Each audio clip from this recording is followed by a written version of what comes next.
All right, here we go. Good morning and welcome to Lock, Stock, and Daria, Stick to Your Guns Radio. My name is Daria Bruno. I'm going to be your host along with Mike Wojo, president of the Smithfield Sportsman's Club, along with many other hats that he wears. Good morning, Mike, and Good morning, welcome to Daria. Lock, Stock, and Daria. It's going to be a good ride. It's great to have you on board.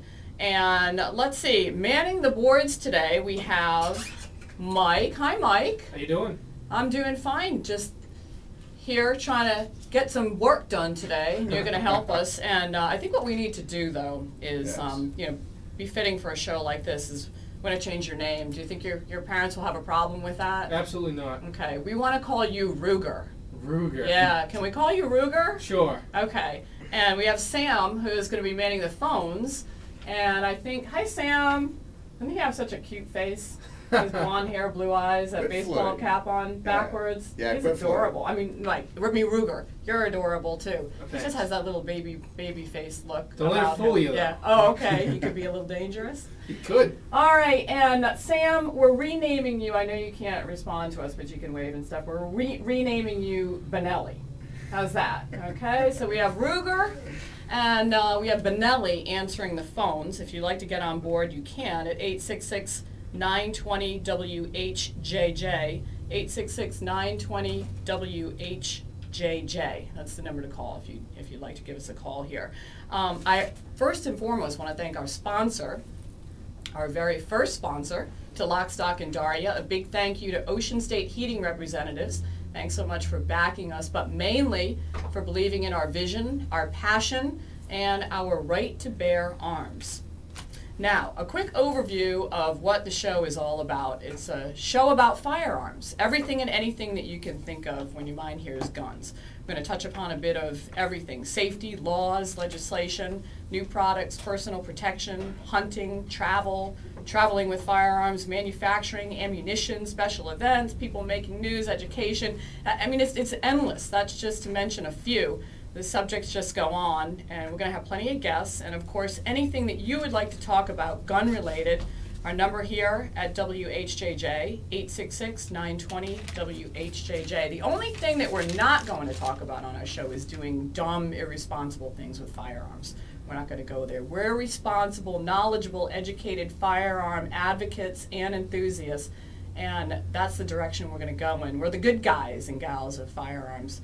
You know, not the thugs and gangsters that you see in the movies pointing the gun sideways, finger on the trigger. We're not going to do anything like that. No way.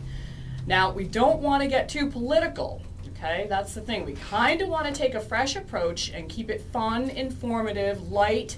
We really don't want to make this a dumping ground for politicians, both left and right, to get up on their soapboxes. We'd rather talk education, safety, about what you can do to become better acquainted with products, techniques, and to keep you up to date on any current changes in laws that may affect the way you can buy, sell, or transport a firearm.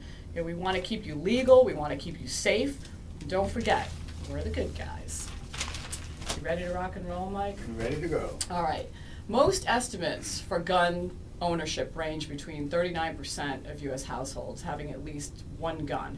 That's about 43 to 55 million households. The estimates for that number of privately owned guns range from 190 million to 300 million.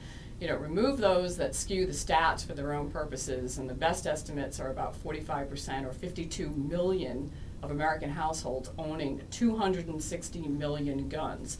That's a lot. And that's why this show exists, because with all of this gun ownership, there's plenty of grist for the mill, totally impossible to run out of subject matter. As long as I've been alive, our Bill of Rights has been under siege. Every day we hear more and more about attacks on our freedoms as citizens of the United States.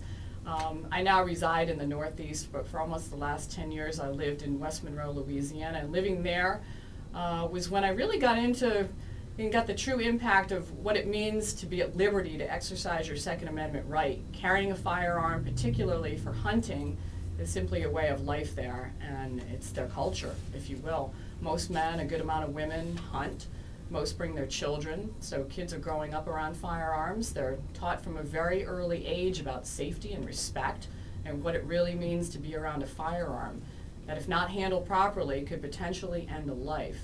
and are taught that once that bullet leaves the muzzle, there's no getting it back. When safety and respect of firearms is taught at young ages, it is ingrained and it becomes second nature. You know, I was amazed at how well young people in Louisiana could handle firearms. And let's face it, folks, with statistics, like I just mentioned, over 350 million firearms out there, you know, we had better be educated, and the sooner the better.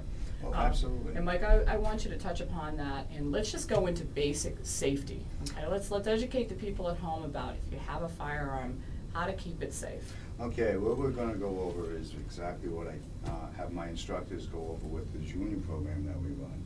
And these kids are taught basic firearm safety and attitude. First of the 10 commandments is always treat every gun as if it were loaded. There's no such thing as an unloaded firearm. There's no such thing. If everyone treats them like they're loaded, no one's going to be doing anything stupid with it. So number 2, always keep the barrel pointed in a safe direction. Safe direction, we teach the kids later on, is anywhere where if there were an accidental discharge, because you didn't follow rule number 1, it would not hurt anybody or break anything or destroy anything. Number 3, never put your finger on a trigger until you're ready to fire. Never touch that trigger. We tell the kids all the time till ad nauseum, get your finger off the trigger. You're not ready yet. Number 4, always keep the action open unless firing the gun. Now, if you follow all 4, nothing's going to happen. Number 5, always know your target and your backstop. Always know where that shot's going to go. Always. Even the hunters, you've got to take it easy. You've got a deer running in front of you. Find out what's behind it first. And always know your firearm and your ammunition. There's a lot of tragic accidents out there when people try to mix ammo with their wrong caliber rifle. Mm-hmm.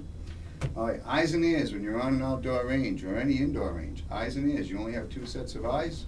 You can't replace them. You don't want to lose them in the event of an accident. So you want to keep going?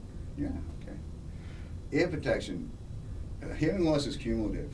And even though it's a little 22, over time, you know, your grandfather keeps saying what? Well, that's because of the war. It's the same issue. Hearing protection. Always clean the barrel in action after you're done shooting. Remember, a firearm is just a piece of equipment. It's a machine. It's a piece of machinery. It runs clean, it runs better.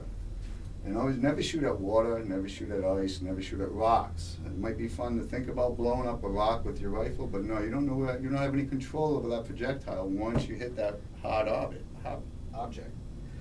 Excuse me.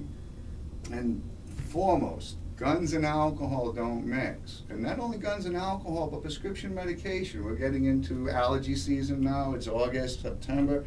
If you're on a medication that says don't operate machinery, don't operate your firearms. Don't get near them. It's going to impair your judgment.